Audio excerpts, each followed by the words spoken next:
won 3 MVPs, 94, 95, 96, or in that span, 95, 96, 97, I'm not sure. And it was in the right in the middle of my drug addiction. It all started, we were playing Philadelphia and Milwaukee in 94. And Reggie White, who became a teammate of mine the following year, slammed me to the ground, separated my shoulder. And you know, sometimes you'll watch a game and you go, that hit's gotta hurt really bad. Yeah. And it doesn't. Then others you go, I can't believe he's not getting up from that. This one in particular that Reggie, it was like every force that he had along with his weight drove my shoulder and I wanted to keep playing. So I had to get it injected at halftime to keep playing. Played the second half, played okay, we won the game. I was given 2 pain pills after the game for the ride back from Milwaukee to Green Bay, hour and a half drive. And it worked. I didn't feel the shoulder, I felt more kind of fuzziness than I did pain, so I kind of liked it. And it just kind of spiraled out of control from there. So I found the most minor injuries kind of provoked me into asking for pills. And that happened more and more. I sprained my ankle, I can still play, but I need some pills. And it just got worse and worse. And as you know, you take so many for so long, then those are not good enough. And you have to add 1 or 2 more. And so at my worst, I was taking 16 Vicodin ES at just a handful at one time. And damn. You know, and we talked about it some last night. I knew it was a problem. You know, I knew it was a problem way before that. But, you know, it was to a point where I would throw up. I would have a gag reflex. I got to a point where so many pills, I'd throw them back up and I would pick the pills out of the vomit and swallow them again. Now, I certainly knew that was a problem. Did people around you know? I thought no. Right. Yeah. I think when you're kind of in the midst of the addiction, whatever that may be, you think you're the only one who knows. You've got it all figured out. When in fact, everyone knows, and they're trying to figure out how best to approach you or how to handle this. And that was the case with me. My wife was not all, because she didn't want to give it away, but she was flushing pills down from time to time, making my job harder to try to find these pills. Yeah. But obviously, she had my best interests in mind. But meanwhile, as I'm playing, I'm taking these pills. I took them every night, no matter what. I had 2 seizures, one during the season, one after routine ankle surgery after the 95 season. And that the second one, they were not that far apart. It really was kind of okay, we got to do something. And that really kick-started going to treatment and getting some help. But, I was one that was thinking, well, I'm playing my best football. It can't be that bad. That was the reasoning I had within myself. I knew it was wrong, but I was playing exceptionally well.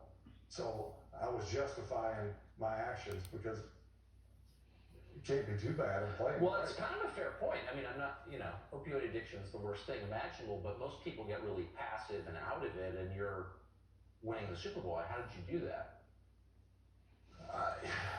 I think there's what got me to where I was at that point, and from a professional perspective, also got me in the addictive cycle that I was in.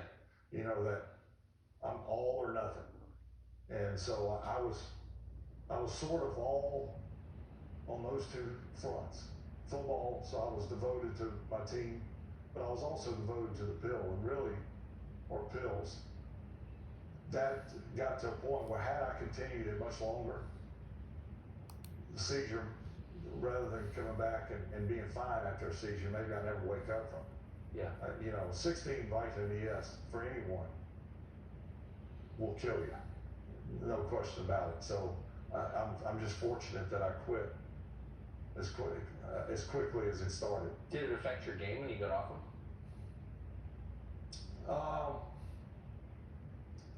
No, not really. For about a month or two, I have to admit, I had cold sweats. I shook. I took my last pill in the off season, thank goodness. I flushed like 6 down the toilet. And almost went back in after them. But 6 wasn't enough. That was the problem when you're in this addiction cycle. You know what you need. And that becomes really hard. The more you elevate how many you take, that becomes harder to get. And it becomes, you're consumed every day by taking those pills and getting those pills. So when I quit, I didn't even think about, I went to treatment 3 times. I think most people know, that are familiar with me, know of one for sure, the 73-day stint prior to the Super Bowl.